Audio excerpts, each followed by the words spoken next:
Voici Georges. Georges Ripoux. Le chef de famille.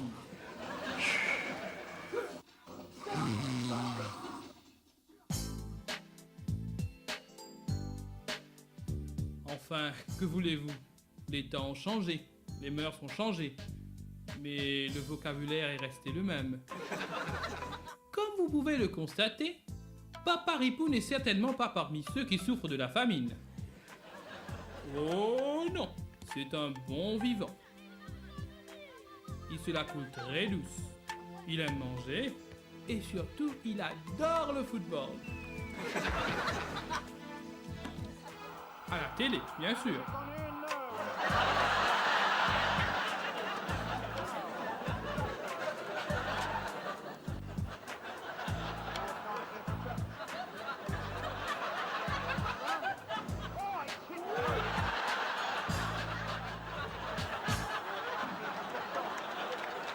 Il faut dire que notre ami Georges est commis de profession. Tout ça, c'est pour vous.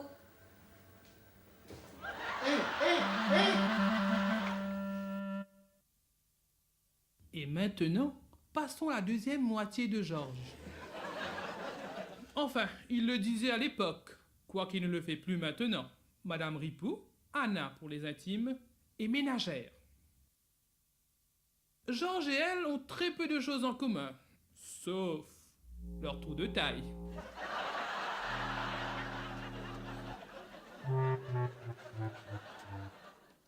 Si Georges adore le foot, eh bien, elle a comme passion de longues conversations bien épicées avec des amis et des voisins. Moi, j'ai une nouvelle. Hier soir, tu sais pas toi, mon voisin Jacques a été battu par sa femme. Bon, si je pouvais voir cette scène-là. Attends, j'arrive là. Oui. Ne me dis pas. Ah bon? Attends un coup, attends. Et toi, tu ne sais pas, toi? Jacques est reparti chez sa maman. Il a quitté sa femme. À cet après-midi. Tu te souviens? Ces interminables échanges au téléphone Je t'assure, c'est pas possible. Oui, dans les environs de la boutique. Oui. font souvent froncer les sourcils à son mari quand il regarde la facture. Ça me regarde justement parce que tu veux me l'enlever. Anna aime aussi la télé, Et je sais. surtout les séries Je télévisées, sais qu'il continue. où il y a plein d'histoires, comme dans sa vie. Le premier fruit de leur union, c'est-à-dire l'aîné de leurs deux enfants, s'appelle Sarah. Elle travaille comme réceptionniste. Et comme vous pouvez le constater, elle n'est pas moche du tout. D'ailleurs, elle en est très consciente et dépense la majeure partie de son temps, et souvent de son argent, à se faire encore et toujours plus belle.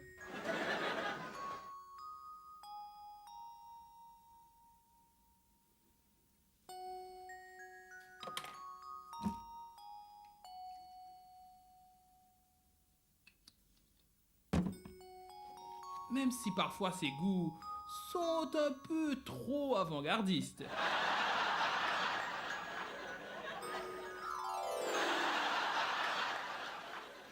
Frédéric, le fils, est étudiant en première année à l'université. Il a une vraie passion pour les voitures de sport. Et comme tout autre jeune homme digne de ce nom, il a un petit, disons plutôt un grand faible pour les belles jeunes filles.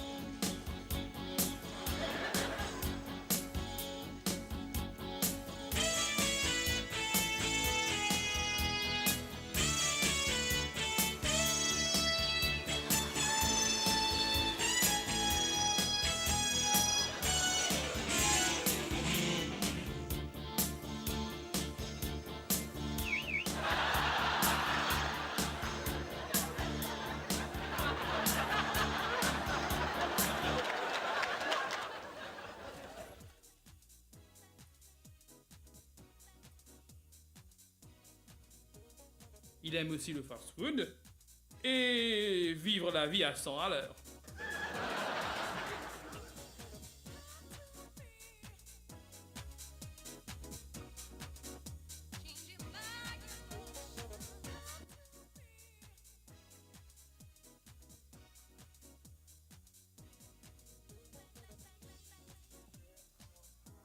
Et pour couronner le tout, je n'ai certainement pas dit couronne de fleurs, Géraldine.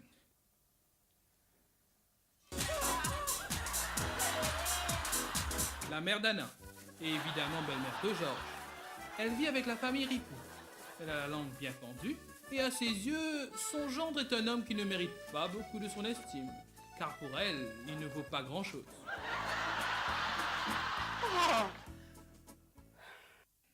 Et maintenant, allons-y pour une tranche particulièrement remplie de rebondissements dans la vie des Ripoux. Ah, elle est très étonnée. Oui, oui. Mais moi, je voulais tout voir. Oui, oui. J'ai raté un bout. Il bougeait trop, je ne pouvais pas voir bien. Ah, d'accord.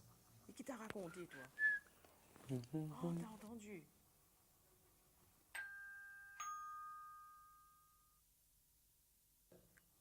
Oui, oui, oui.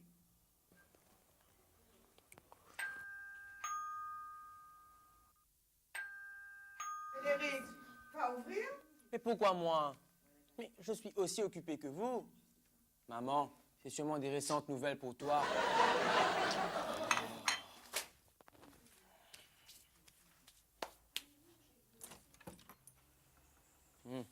Bonjour.